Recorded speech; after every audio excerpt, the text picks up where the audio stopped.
반갑습니다. 월요일 새벽 예배입니다. 우리 다 같이 사도신경으로 우리의 믿음을 고백합니다.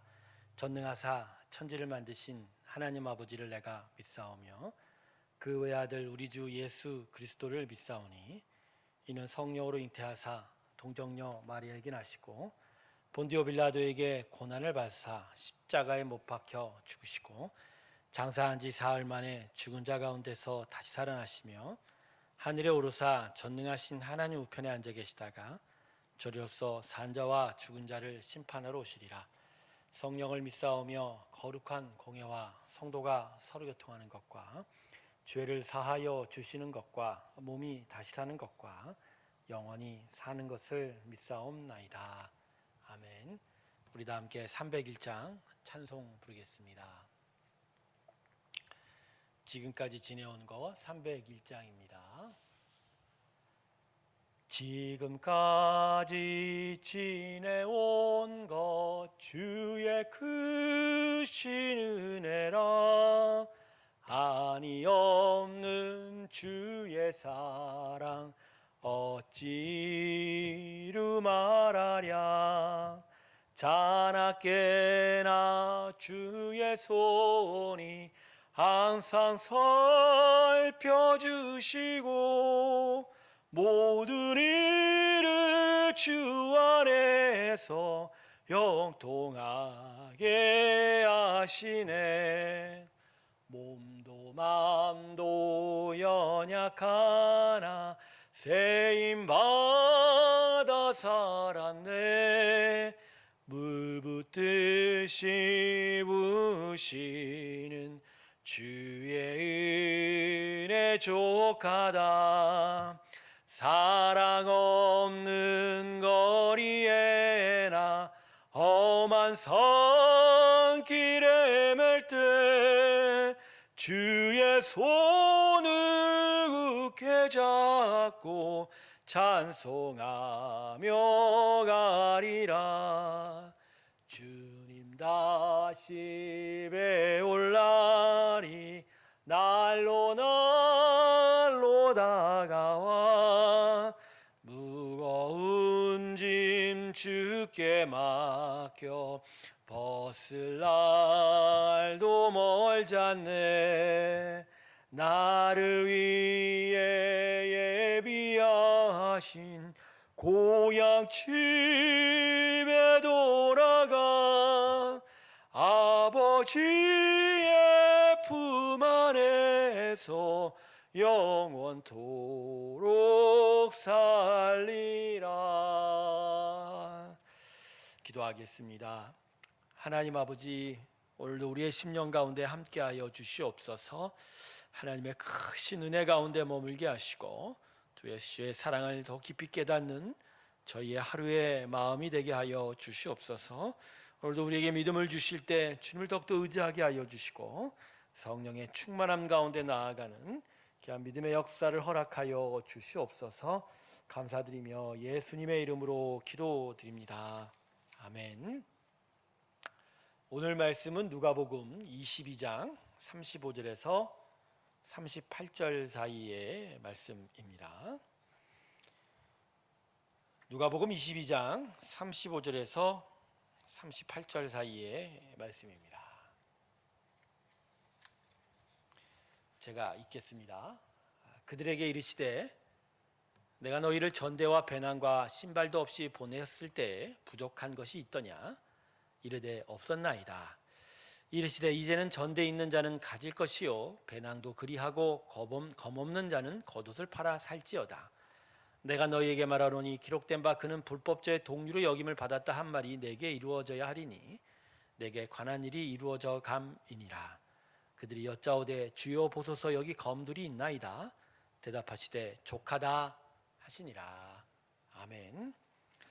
오늘 본문 36절을 보시면 예수님께서 제자들에게 겉옷을 팔아서라도 검을 사라고 말씀하고 있습니다.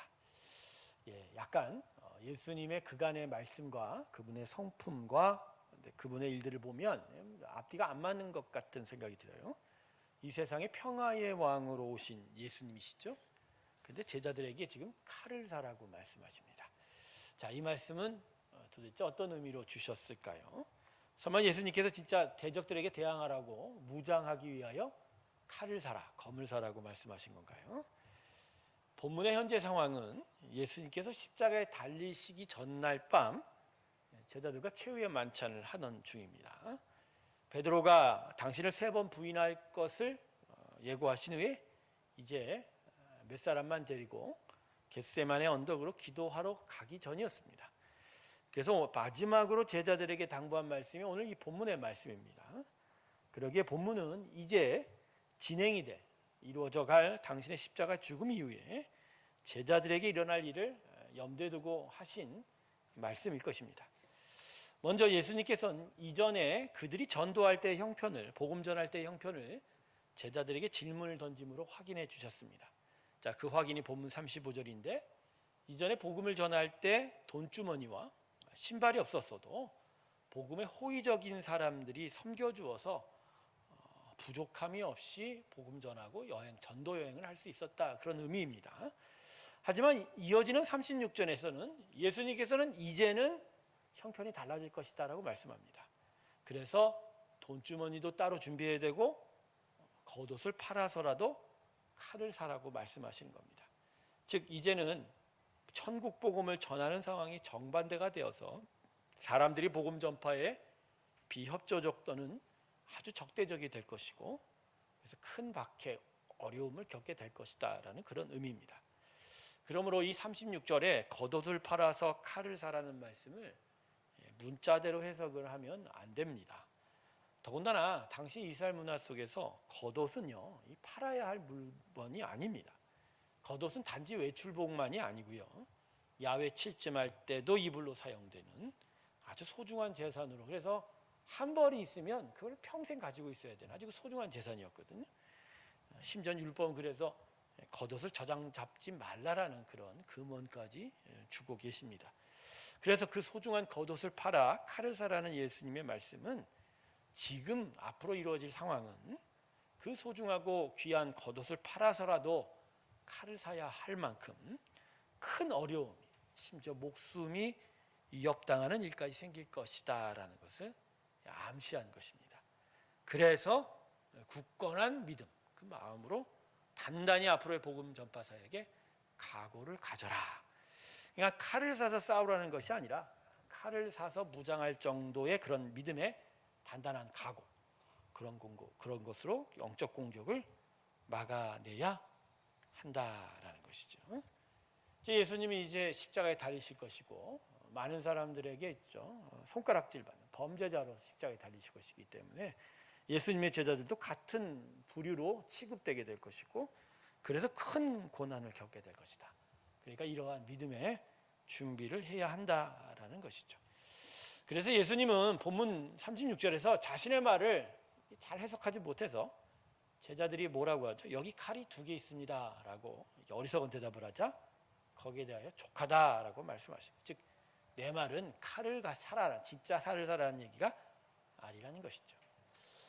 예수님은 단 한 번도 제자들에게 로마 제국이나 제사장들에게 무력으로 맞서라고 가르친 적이 없습니다. 본문에서도 예수님의 뜻은 동일합니다. 예수님은 오직 복음과 십자가로만 제자들을 가르치셨고 이 복음으로 하나님의 나라를 세우는 하나님의 아들이셨던 것이죠. 사랑하는 새로운교회 성도 여러분, 오늘 말씀은 우리가 어떻게 살아야 할지에 대한 귀한 교훈을 전하여 주고 있습니다. 여러분, 지금 이 세상은 하나님을 멀리하고 더 하나님을 대적하고 있는 세상입니다. 그래서 물론 아무리 선하고 아름답게 살려고 하는 이웃이 있다고 하더라도 이 세상의 방향과 그 결론은 하나님을 대적하는 에덴의 동쪽일 뿐입니다. 그러기에 예수를 믿는 우리 신앙인들이 믿음으로 제대로 살려고 한다면, 또 복음을 전하려고 한다면 세상의 저항과 공격을 받을 수밖에 없습니다. 그래서 이 세상에서 예수를 믿는 믿음으로 살기 위해선 우리는 소중한 것을 다 팔아서라도 믿음의 경계태세와 준비를 하고 있어야 됩니다. 마치 칼과 창과 총을 얻어서 내 자신을 지키는 방어하는 군인들처럼 우리들은 믿음으로 무장이 되어 하나님께 주신 소중한 구원의 삶을 지켜 나아가야 한다는 것이죠. 에베소서 6장에 전신갑주를 해입는 것이 바로 이런 의미일 것입니다. 수많은 영적 공격과 함께 세상이 주는 핍박과 공격을 이겨내야 되는 게 우리의 믿음의 자세인 것이죠. 그런데 이 설교를 준비하면서 우리 시대의 신앙인들이 저를 포함해서 예수님과 함께 믿음의 싸움을 싸우려고 하고 있는지에 대한 나름의 질문을 해보게 되었습니다. 세상의 공격과 핍박과 유혹 앞에서 피해를 보지 않으려고 오히려 세상보다 더 세상으로 쏠려가고 있는 것은 아닌가라는 그런 생각을 해보았습니다. 여러분, 우리가 누구인지 오늘 본문 37절에 기록되어 있습니다.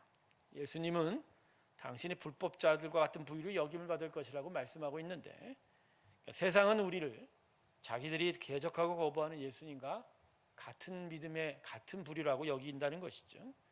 그래서 우리가 예수를 믿는 순간부터 세상과 사탄 마귀는 우리를 원수로 여길 것이고요, 따라서 핍박과 공격은 당연한 것입니다.